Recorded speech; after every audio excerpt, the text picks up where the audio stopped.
ഇത് on of. ഇത് fan speed adjust ചെയ്യാനുള്ളതാണ്. അപ്പോൾ ഹൈയിലാണ് കിടക്കുന്നത്. ഇത് മീഡിയം, ലോ, ഓട്ടോ, ഹൈ, അങ്ങനെ 4 ഓപ്ഷൻസ് ഉള്ളത്. അത് എപ്പോഴും ഹൈയിലിട്ട് വെച്ചാൽ മതി.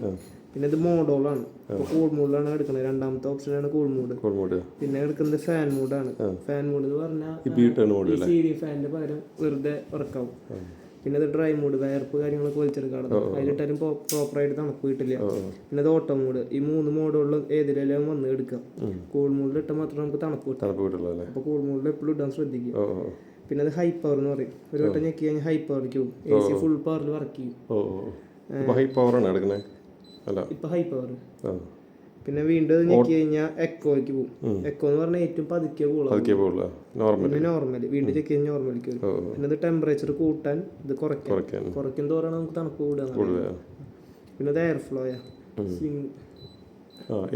ഇത് മേലത്തെ, ഇത് മേലക്ക് അടിയിക്കും ആവാളത് അഡ്ജസ്റ്റ്. ഇത് ഉള്ളില് സ്വിങ് ഉണ്ട്. ഇതില് കാണിക്കും, ചിത്രം കാണിക്കും.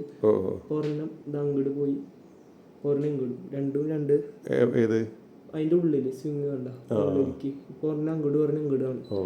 ഇപ്പൊ രണ്ടും ഈ സെന്ററിലേക്ക് വരും. ഈ അടിയത്തെ എയർ ഫ്ലോ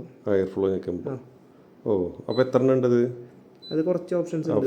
ഇപ്പൊ ഒരെണ്ണം ആ സൈഡിലേക്ക്, ഒരെണ്ണം ഈ സൈഡിലേക്ക്. രണ്ടും സ്ട്രെയിറ്റ് ആയിട്ട് തന്നെ. ഒരെണ്ണം സ്ട്രെയിറ്റ്, അങ്ങനെ അഡ്ജസ്റ്റ് ചെയ്യാൻ പറ്റും. അത് ഓട്ടോയും ഉണ്ട്. പിന്നെ ഇത് ടൈമർ ഇതിൽ അഡ്ജസ്റ്റ് ചെയ്യാം. എത്ര വെക്കണ വെച്ചെങ്കിൽ അതിൽ വെച്ചിട്ട് എത്ര മണിക്കൂറാണ്. എന്നിട്ട് ഓഫ് അടിക്കുക. 22. ഓഫ് ടൈം എപ്പോഴാണ് അതും സെറ്റ് ചെയ്യുക. എത്ര മണിക്കൂർ ടൈം കറക്റ്റ് അല്ലേ? ടൈം കറക്റ്റ് ആയിരിക്കും. ടൈം കറക്റ്റ് അല്ല. ടൈം കറക്റ്റ് സൂചി എന്തെങ്കിലും സൂചി എന്തെങ്കിലും